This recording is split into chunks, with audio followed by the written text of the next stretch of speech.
Hello and welcome. Today we're going to build a classic wooden writing desk.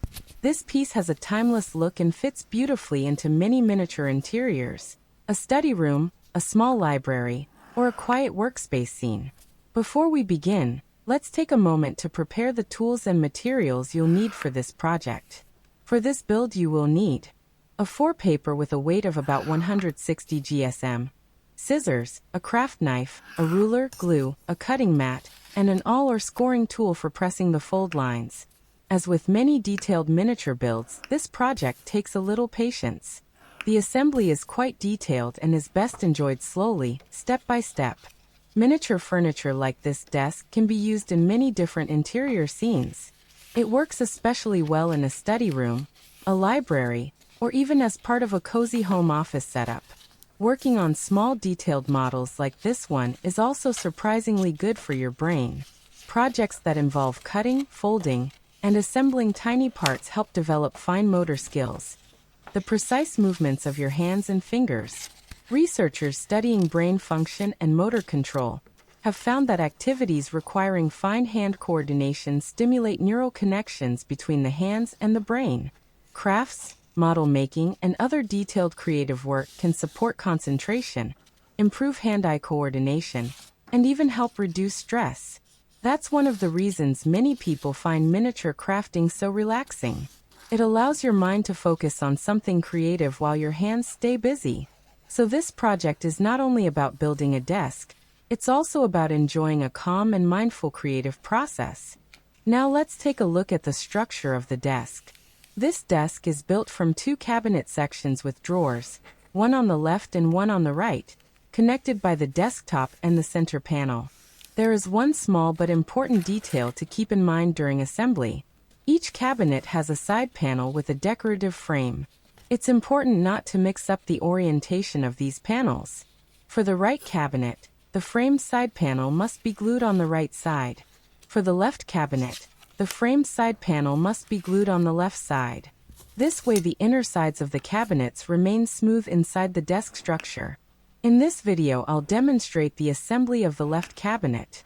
The right cabinet is built exactly the same way, but remember that the frame side panel needs to be mirrored. When I built the first test model of this desk, I actually made this mistake myself. I placed the frame side panel on the wrong side of the right cabinet, and ended up having to rebuild the entire cabinet again. So keeping this small detail in mind can save you a lot of time.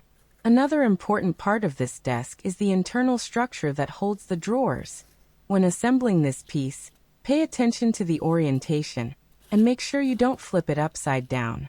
The top opening is slightly narrower, which is designed for the upper drawer.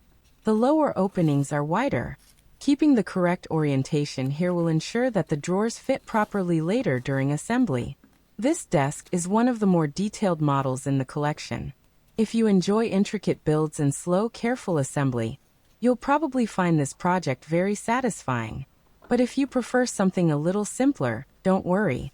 In the upcoming videos, I'll also be sharing a simpler desk design, with fewer drawers and an easier construction. So if this one feels a bit advanced, you might enjoy waiting for that version as well. You may also notice something when working with darker textures. When paper is folded, or when the cut edges become visible, the white inner layer of the paper can sometimes show along the folds.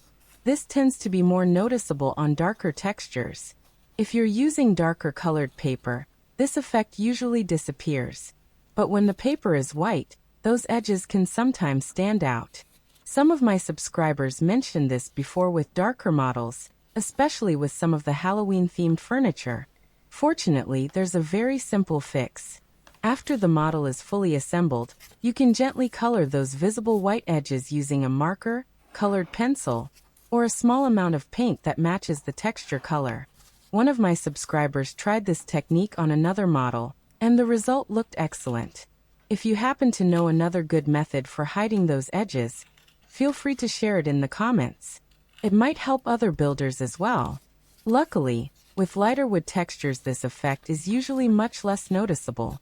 As we continue assembling the desk, take your time with each step.